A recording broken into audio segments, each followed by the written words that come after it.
Horror fans, the time has come to no longer be afraid. We're here to help you. That's right. We're the Horror Appraisal. I'm Sam. I'm Evan.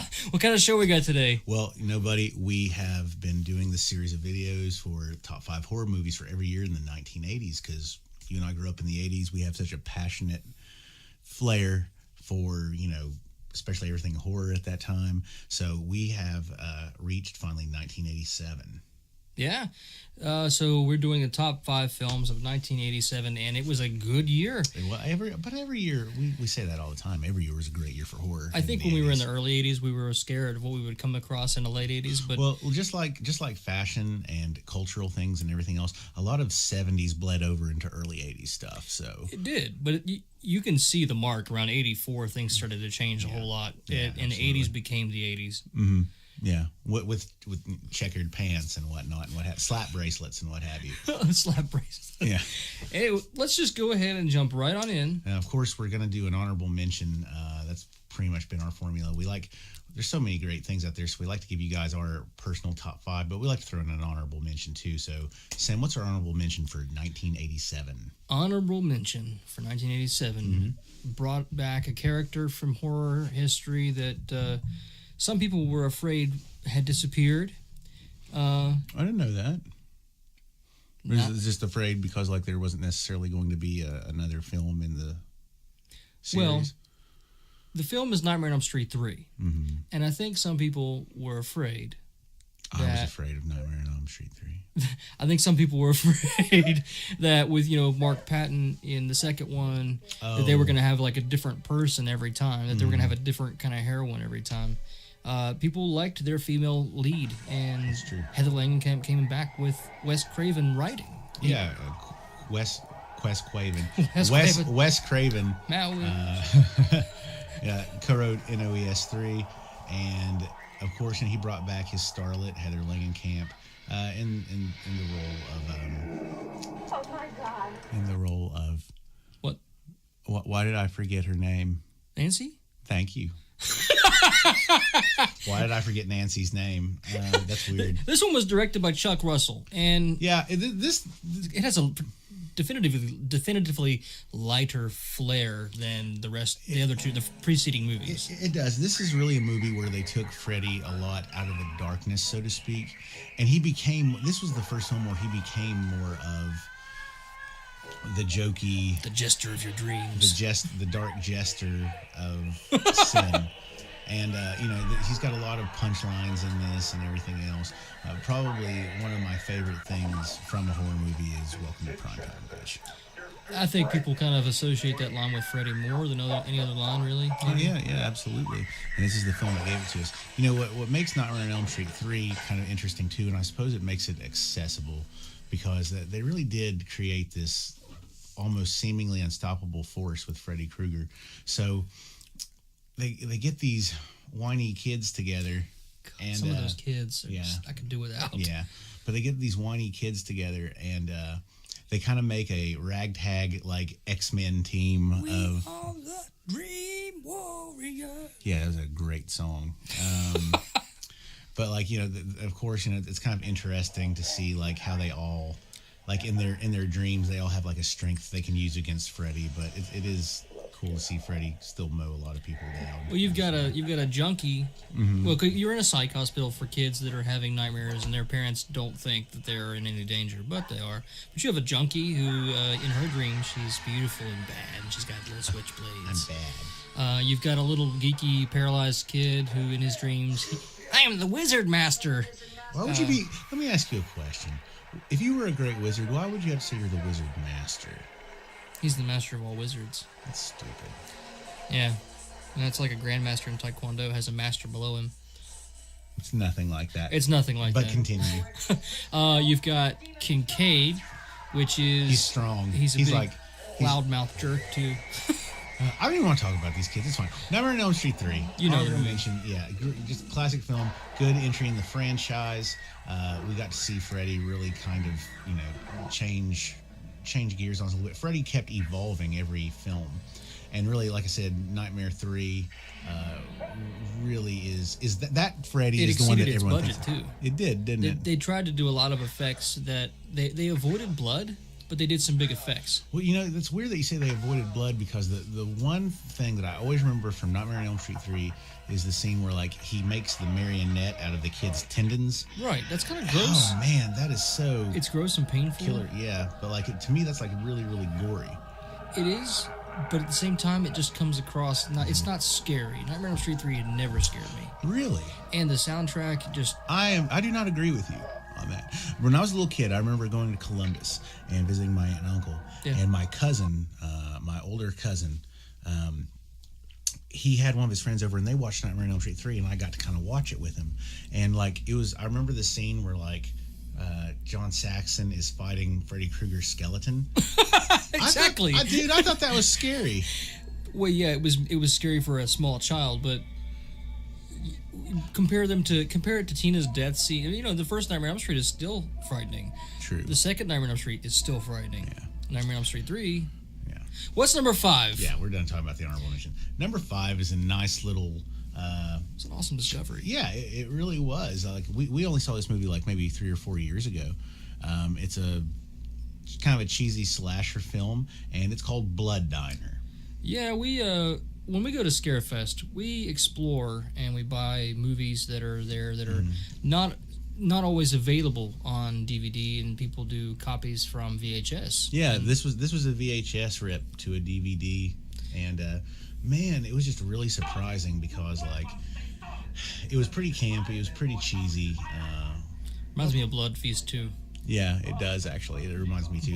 It's like I'm pretty sure that like it's these brothers, right, and they're sacrificing to a god because like they have to like Ishtar. get their. No, that was Blood Diner. That was Blood Feast too. Who is the god? Well, who cares? I think it is Ishtar. Is it really? Yeah. We'll check. It's an Egyptian god. Same diff. Ishtar, that horrible movie they made. Well, there was Dustin Hoffman. It starts off with this killer, and he ends up getting his justice, and he gets killed while invading some people. The cops kill him, and his nephews. Yeah, that's what it is. It's his nephews. They pull him out of the ground. Yeah, his corpse like talks to him like during the film. Well, they get his brain and they They get his brain and they put it in a jar, and they are supposed to organize a big feast for the Egyptian god, just like Blood Feast. Yeah. But man, the end of this movie was so surprising. It kind of goes along. There's a lot of gore and death in this, but the end of this movie, man, the chick, her belly opens up. Dude, yeah, I actually forgot about that. Oh, that's a violent movie. Mm-hmm. Yeah.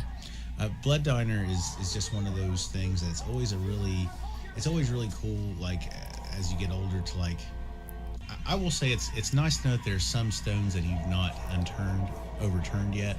Like when we watched Terror Vision in the last few months, and things like Blood Diner, because I didn't grow up watching those films. But when I got to see them, like I was like, where is this? Where have I been missing this all my life? Blood Diner is.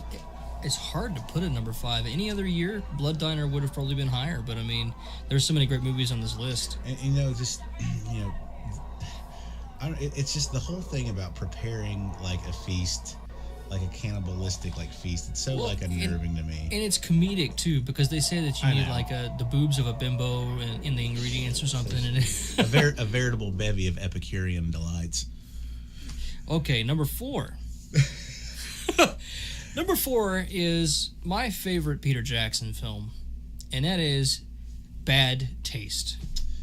Bad Taste really is an example of, a director doing something in another genre before he got famous for something else, like Lord of the Rings. Yeah. But like Bad Taste, it's kind of a sci-fi horror movie having to do with these aliens that come down. They're actually, what's really cool about it is this: it's kind of an allegory for capitalism and big business, because the whole deal is these alien invaders, they're actually like a big corporation, like a big fast food corporation. They've come down and they found the next ingredient, the next best-selling deliciousness in the universe, and that's us. Yeah, and of course you have the delightful New Zealand, really out there accent that's just so exaggerated. Well, Right, mean tool. it's not exaggerated for them. That's just how they. It's just it's an exaggeration of Australia, pretty much. Is if you were making fun of an Australian accent, this is what it would be. Oh man, you don't want to alienate all of our New Zealander subscribers. Look, we have plenty of hick accents here that we can make fun of in films like Wrong Turn. But this is a schlock. They're too busy screwing sheep in New Zealand to care about what we're doing. This is a schlock fest, dude. I mean, you got like brains. Yeah, it's a really fun movie. The main character, he falls down like a mountain and his brains are hanging out. One of the main characters, he's one of the guys they've called in to like battle the aliens. Yeah. And like the whole movie, he's pretty much like falling apart, isn't he? Well, like his brains are coming out. He basically just gets like messed up during the course of the whole film. Well, it starts off with his brains getting half knocked out, and he kind of puts him back in. Yeah. So yeah, he's gonna be clumsy the rest of the time. I mean, he's got part of his occipital lobe. Yeah.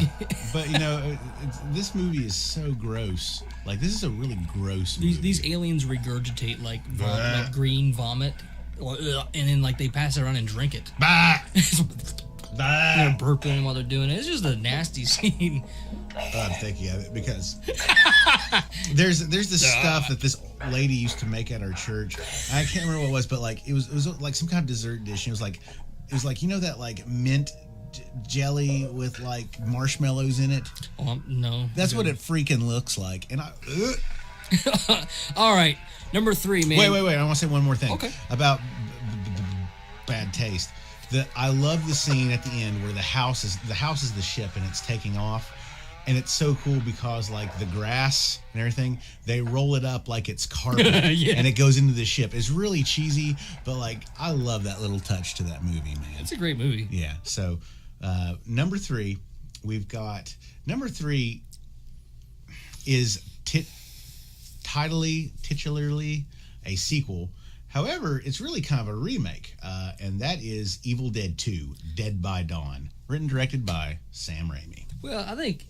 a lot of people consider this to be their favorite in the Evil Dead series. Yeah, definitely. Like, it's almost the most common answer I get. When you ask somebody, which is your favorite Evil Dead movie, and they say Evil Dead 2, I'm like, I'm a purist. I love the first one a lot. Mm-hmm. Well, it's kind of the same way, like, even with the Nightmare on Elm Street, and here's the point A to connect to point B I'll make with that.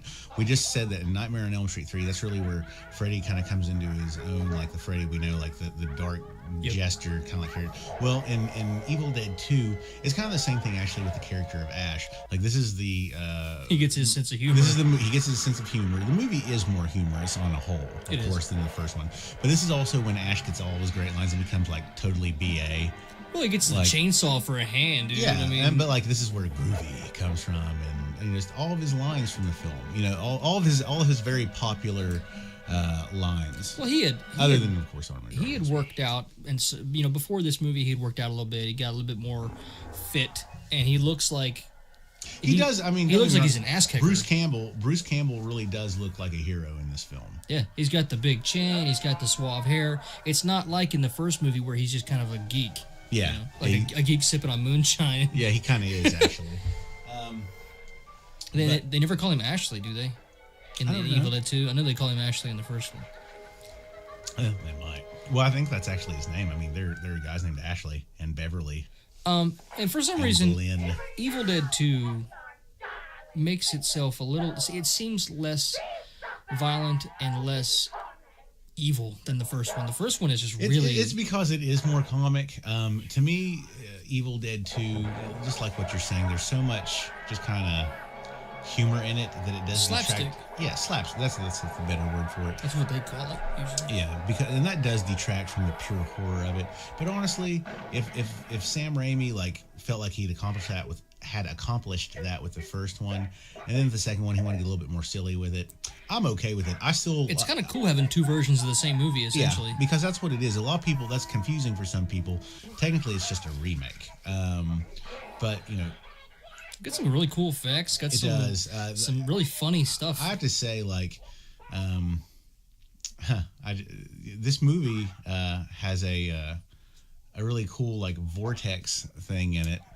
Danny Elfman does the music for Army of Darkness in the Vortex. Oh, he does, doesn't he? Yeah. So, that's the third movie, but yeah, he also does the March of the Dead. But But yeah, Evil Dead 2, you know, how much fun can you have? I mean, it's all the fun you can have with a dude with a chainsaw for a hand, you know, hacking up demonic entities and spouting one-liners. His battle with his hand, where he's trying to get it. I'll tell you this.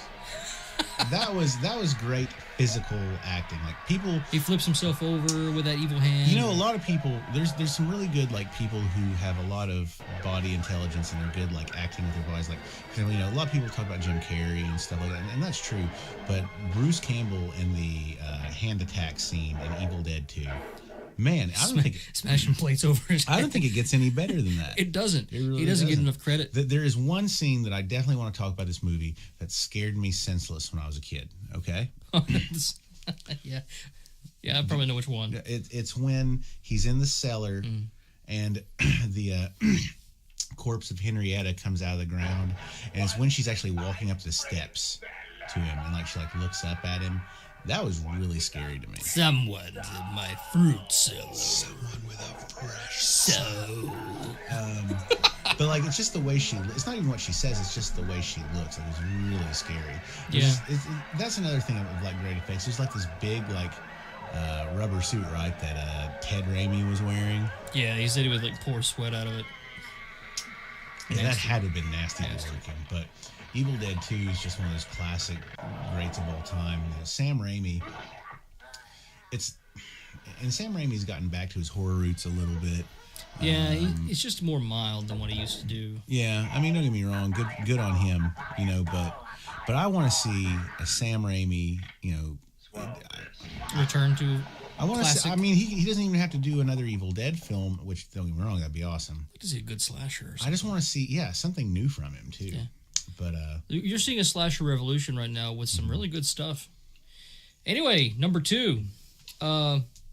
We recently did a very lengthy review on this movie. Yeah, about 6 months ago, yeah. We love this film. We both grew up on it, and we feel like it's a rite of passage for kids in the 80s. It was a rite of passage for kids in the 80s as horror fans. Yeah. And it's a big reason why a lot of us grew up to be huge horror fanatics. Yeah. And that film is directed by Fred Decker and is called Monster Squad.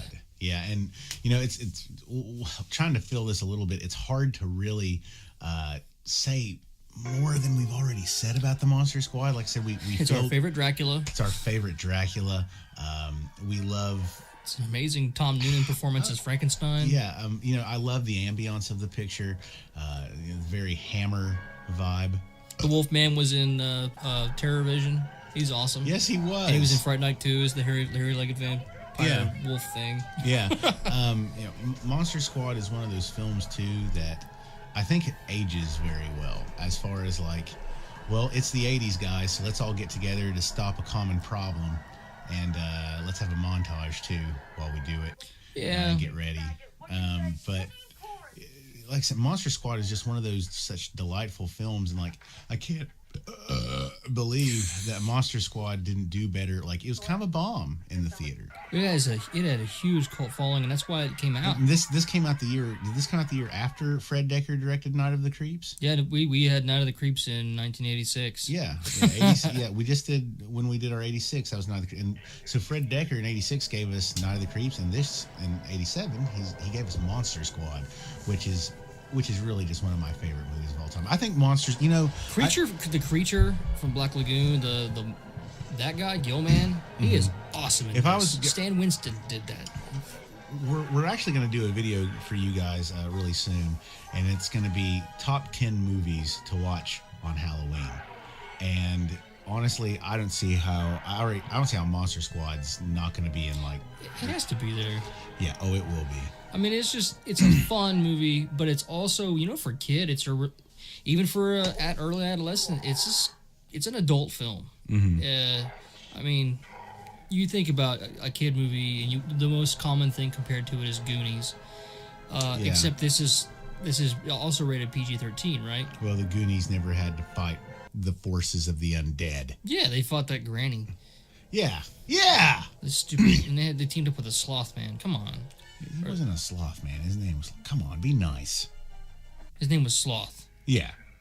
Whatever. They had to solve like Temple of Doom. It was like a Nancy Drew kind of thing. This is monsters and violence. So it's a lot better. I mean, there's... Anyway, we're not going to go on about it anymore. Yeah, watch Monster Squad. Watch our review of it because there's really not much to say. But I do want to address something. Some of you guys are probably going to be upset that we put Monster Squad over Evil Dead 2. Well, it's our opinion. It is our opinion, and if you grew up with it, you'd feel the same way. If you were actually going to ask me right now, hey Evan, let's watch a movie. Do you want to watch Evil Dead 2 or Monster Squad? I think 7 out of 10 times I'd say Monster Squad. Yeah. Yeah. Exactly. So. And well, we would probably say that over the first movie we've got on the list too. All right. So that's probably true, but. We're getting ready to get to our number one, guys, and you know it's an important film for the genre of horror. It definitely brought a lot of new things to horror. Frightening elements. Frightening is a great story. So, without further ado, the number one horror film by the Horror Appraisal for the year 1987 is Hellraiser by Clive Barker. Yeah. What a scary movie. I want to say something really quick. Something backfired on me just now. We always keep, most horror fans know that, of course, Clive Barker wrote, Hellraiser, but we always keep a notebook down here for like some of the lesser known stuff. And I wanted Sam to just look at it while he did it because, we always write, who the director was of a film just so we don't screw it up. And I wrote Hellraiser. Mm-hmm. I wrote directed by Michael Jackson, starring the Hamburglar and Donna Reed. Because I wanted you to read it. I'm not stupid. I know. Well, we run a horror channel. I know Michael Jackson did. Hellraiser, directed by Michael Jackson. Well, I want you to go directed by Michael Jackson. But anyway, Hellraiser, based on Clive Barker's novella, The Hellbound Heart, a novel and movie about the further reaches of human experience and what people will go through to achieve that, and the price that they will pay too. It's funny. In 1986, we also had another movie about that called From Beyond. Yeah, we touched on that. Yeah, and we also touched on it when we actually reviewed Hellraiser, I think, over a year ago. Yeah, we need to review Hellraiser because we were sitting around a campfire and the volume was all bad, and you got the buzz of my light out in the backyard. It was freezing. We were freezing to death. It was like 20 degrees. Why did we do that anyway? I don't know. It was creepy outside. It was cool. Yeah, Hellraiser. But Hellraiser, of course, introduces us to. Really just about my top horror icon, and that's Pinhead, the scion of hell. If you really think about it, there's not if you had like a draft and you had a bracket, Pinhead would probably come out on top of most of those. And I think one thing about the Hellraiser series that makes me mad is how people always beat him, and I don't think he has to be so slow and deliberate about stopping someone from solving the puzzle box. I know. No, don't. It's just that all he has to do is go paint. He feels like because of his powers that he's imbued with and everything else, he feels like he's almost invincible and unstoppable. He gets cocky.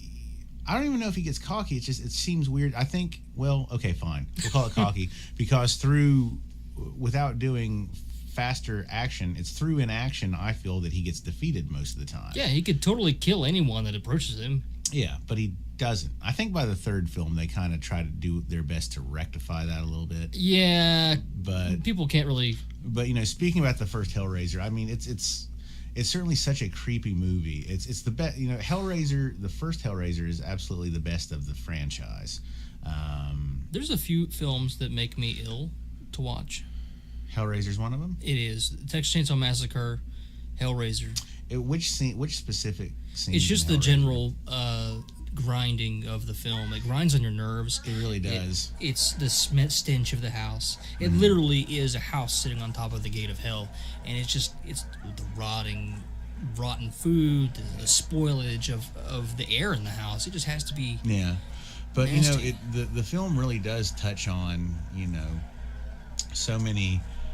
What I like about the film, it touches on a man who isn't satisfied with anything sensory. Mostly, of course, if we're talking about base animal instincts, that of sex and everything else, nothing's ever enough for Frank. So, going into the further reaches by trying to solve the lament configuration, which is the puzzle box, for those who don't know. I think it's an important story because I think it teaches us that we should be satisfied with some things, and we should try to find satisfaction. Which is also kind of like that song, if you can't have the one you love the one you're with. So well, it's kind of like in House of a Thousand Corpses when Otis says you're looking for the devil or looking for Satan. Yeah. And you got a demon sticking out of your ass or something. What does he says? And you don't even know it. You got one foot in hell. I don't know. Yeah, something like that. It's a great line. I wish got me a live one. Yeah. That's all right. But you also kind of explore what some people are capable of. I mean, Julia is kind of fronting for her husband. Yeah. Julia's a despicable character. She absolutely is. She's in love with her husband's brother. And the only reason she's with her husband is to stay close, or if she thinks she can stay close to the brother, probably because she's become like this slave to Frank's passion. Yeah, that wasn't her originally though. No, he. I mean, but he ensnared her once she tasted that kind of submissive quality about herself and being dominated. I think sweet fruit apparently. It was poison for her, and it definitely triggered something really great. Like it drove her to bring men to the house, to kill them, so that she could feed. By the way, the resurrection scene for Frank, man, there are very few scenes that rival that. Birth is always painful. Yeah, I mean, I'm going to argue that there are very few scenes that rival that as far as a magnificent grandeur of something evil. Well, it's really kind of an oh crap moment too, Yeah. When that thing comes out out of the floorboards, I mean, you're really like, well, it's going to start now. Great. Well, this place was scary anyway. Oh, great. We have ants. That's what There's it's like. maggots on everything. And now this thing just came out of the floor. But, I mean, it starts with the blood soaking into the floor. Mm-hmm. And this nasty, shriveled up heart is still kind of under the floorboards. And it gets life. And it starts breathing and kind of... I always kind of wonder, like, where is Frank in the meantime before he comes back corporeally? Is he in hell? Because he says, because the Cenobites say that, like, he escaped them. Well, in Hellraiser 2, it kind of shows his hell. It's the beds coming out with writhing around people. And but I didn't know if he had just gotten there after the events in the first Hellraiser film. As rotten as everything was, I imagine it had probably been a while. Yeah, it's true. And in hell, time probably passes much slower. Well, in hell, there's no such thing as time. Yeah. So. But he definitely was dead set on not going back. Yeah. So he had enough. I mean, that's the whole thing. We can villainize Frank and Julia. Well, it's easy to do that, but like, gosh, can you blame him? I mean, why would he want to go back? I mean, knowing if someone had tasted hell, and they would know that to have a chance of not having to go back, they could kill and. Yeah. Assimilate flesh. And I mean, it'd kind of be hard not to become a villain, I think. I do want to comment about the performance of Andrew Lawrence. That's a guy that I'd really like to meet. Is that his name? Or Andrew Robinson. Andrew Robinson, sorry. You're thinking of Ashley Lawrence, of course. Ashley Lawrence, which was a sweetheart in person. Yeah, she looks. She was great in this movie. She's too. aged really well, but Andrew Robinson.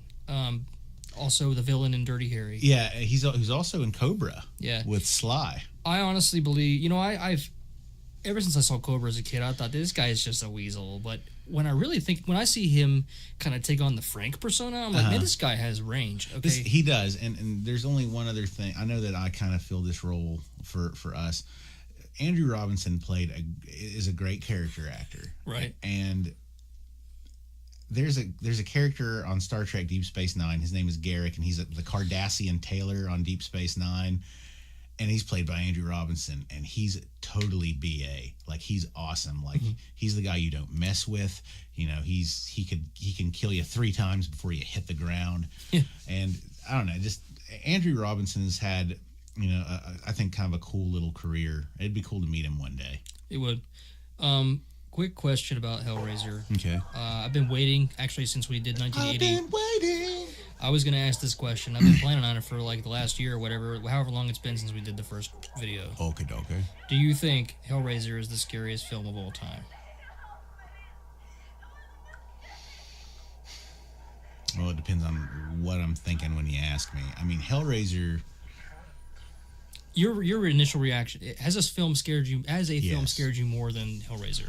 Only maybe 1 or 2. Hellraiser, absolutely. When I was a kid, It's really hard to watch. As a matter of fact, I couldn't get through it. 12 years old is even too young to be watching Hellraiser, and you can watch most horror at 12. Yeah, that's true. I'd already seen most movies we talk about. I'd already seen by 12. But, yeah. I just mean it's right. But I think Hellraiser is absolutely. It's hard for me to say it's the scariest movie of all time because it's relative. It is relative. As far as like standing the test of time, yeah, I think the thematic elements of Hellraiser, I think at least puts it in my top 5 scariest films of all time. I mean, I think if you go back, because I have a couple of movies that affect me that don't really affect you. Yeah, and vice versa. Yeah.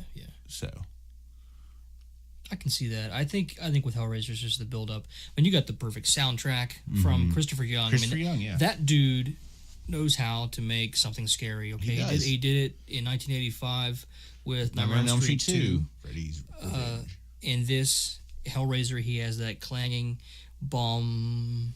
Yeah, it's very bomb. It's very it's Cenobites knocking on the earth, or knocking on the earth's door. Cool. Hey, I'm coming. It's cool. It's a portent of horror. Yeah, it's pretty cool. I like that. Mm-hmm. Anyway, we probably have talked your ears off in delight. Well, why would they still be watching if they weren't enjoying it? You're right. Anyway, we're going to recap. What was, honorable mention was Nightmare on Elm Street 3. Number 5, Blood Diner. Bad Taste was at number 4. 3, Evil Dead 2, Dead by Dawn. Dead by Dawn. Number 2 was Monster Squad. And number 1 was Hellraiser. Y'all enjoy, do you want to announce, we had talked a little bit about an upcoming project. Do you want to maybe announce that about directors? I would love to. We have decided that our next kind of top 5 project, we're not going to go into the 90s. We're probably not going to go back to the 70s. We are going to pick a director. Oh, that's what we're doing. I had no idea what he was talking about. We're going to pick a horror director. We did talk about that. He was like, do you want to announce that? I'm like, sure. What is it? We're going to pick a horror director and talk about the top 5 horror films from that director. Mm-hmm. Mm-hmm. And I think it'll be really cool. We're going to have some obvious people in there, some obvious candidates. Yeah, it's going to be a nice little series for us. We might not finish up the 80s first. We might, move on to that just to do something a little different for you guys. We've been burning into the 80s here the last few months just because it's been such a project that's really personal for me and Sam. It's going to be great to wrap it up. I'd like to wrap it up by the time we go back to Scarefest. Yeah, we will. We've only got 2 more. We've only got 88 and 89 to do now, buddy. Yeah. So, so we're going to take a director and kind of talk about their top 5 films. And it can encompass any year or time period, just over the span of their career. A quick question for the viewers, if you would answer. Let me check the time there. Obviously, we'll do the top 5. And you know how with these years we've done an honorable mention. Instead of an honorable mention for the directors, we won't do an honorable mention regardless of what you request. But we'd like to know if you'd like to see our worst pick for that director. Like our very first thing that we would list would be, and the worst pick for this director would be blah, blah. We could call it dishonorable mention. The dishonorable mention. Yeah. What do you guys, would you like to see what we think about we would say the worst, and then we would say 4, 5, 6, or 4, 5, 4, 3, 2, 1. Would you like to see that, or would you like to see it dishonorable after everything, or because every director has his shit brick. Plus also, guys, we love your comments and we love your suggestions. We love getting them. Please subscribe. Yeah, please. So we're gonna have some things coming up for you really soon, and we hope you've enjoyed our list for 1987. It's another great year in the 80s for horror. Have a great night. I'm Sam. I'm Evan. Thanks for watching the Horror Appraisal. Good night.